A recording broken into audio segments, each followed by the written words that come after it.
nikah dulu atau mapan dulu? Ini pertanyaan klasik yang sering diajukan oleh kaula muda yang secara usia sudah waktunya menikah. Namun bingung enaknya langsung menikah atau menunggu mapan dulu. Nah, bagi kalian yang masih bingung apakah enaknya menikah dulu atau mapan dulu, yuk simak video ini selanjutnya. Jangan lupa like dan subscribe ya, biar subscribe saya nambah.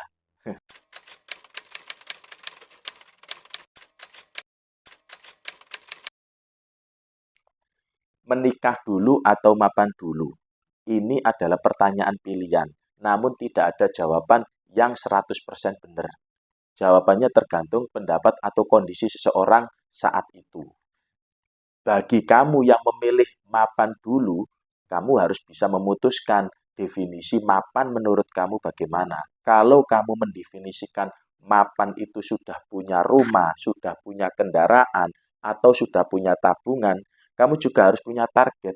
Apakah memungkinkan tiga-tiganya itu kamu capai di usia 30 ke bawah? Nah, jika tidak mungkin, kamu harus realistis.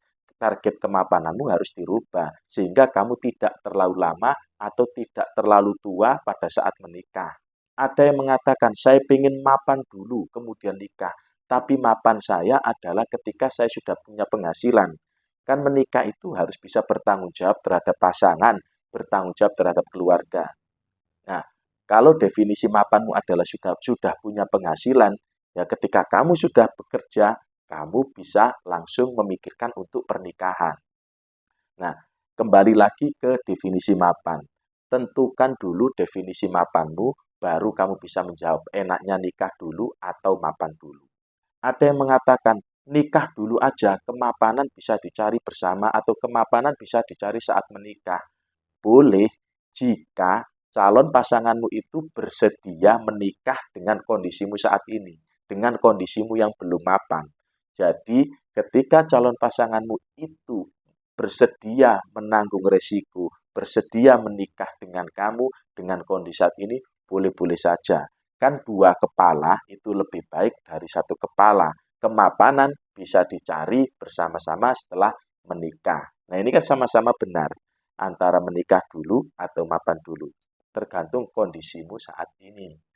Bahkan pertanyaan mapan dulu atau nikah dulu ini ada jawaban yang nyeleneh. Jika pertanyaan dirubah, kawin dulu atau mapan dulu? Jawabannya jelas kan? Mapan dulu baru dikawinin. Ada yang mengatakan harusnya nikah dulu aja. Kita kan nggak tahu masa depan. Siapa tahu kamu sudah mempersiapkan tabungan, kemudian mencari penghasilan. 1 minggu sebelum menikah kamu bangkrut. Kan bisa saja. Apakah menikahnya ditunda? Kan tidak mungkin. Atau bahkan kamu sudah mantap mapan dulu. Kamu sudah punya penghasilan, kamu sudah punya pekerjaan. Ternyata sudah menikah, kamu dipecat. Kan mulai dari nol lagi. Makanya yang penting mantap nikah dulu. Nah, itu ada pendapat mengatakan nikah dulu karena kita tidak tahu kemapanan itu atau masa depan itu bagaimana. Nah, terserahlah itu pendapat masing-masing. Yang penting kamu harus tahu kondisimu dan menyesuaikan keadaanmu. Mengenai mapan atau nikah, saya jadi teringat kata James Collins, yaitu the power of N versus tyranny of or. Jadi kadang kita itu terjebak dua pilihan yang kita harus memilih salah satu. Kayak tadi, mapan dulu atau nikah dulu. Nah, kita terjebak harus memilih salah satu.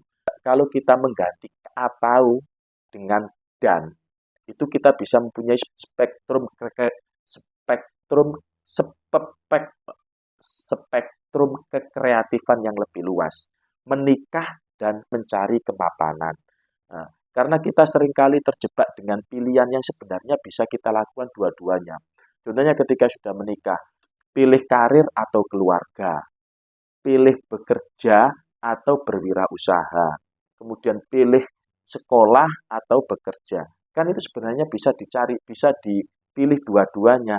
Pilih karir dan keluarga, pilih bekerja dan berwirausaha, pilih bekerja dan sekolah. Tergantung kita bagaimana cara membagi waktunya.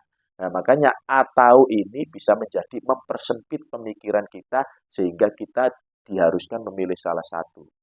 Ya, itulah kekuatan kata-kata dan. Kita bisa lebih punya pandangan luas. Kembali ke mapan dulu atau nikah dulu.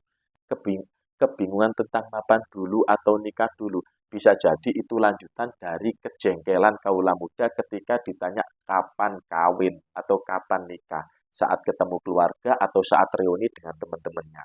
Nah, pertanyaan kapan nikah ini pertanyaan sederhana yang bikin sebel. Ya kalau sudah punya pasangan enak, tinggal pasangannya belum siap. Nah, kalau belum punya pasangan, gimana mungkin menikah? Kan belum punya pasangan. Yang lebih sebel lagi, kalau sudah punya pasangan, tapi tidak disetujui orang tuanya.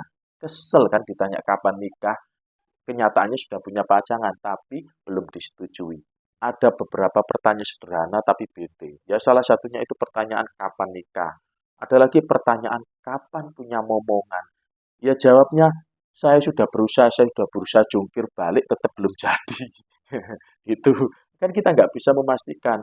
Jodoh itu di tangan Tuhan.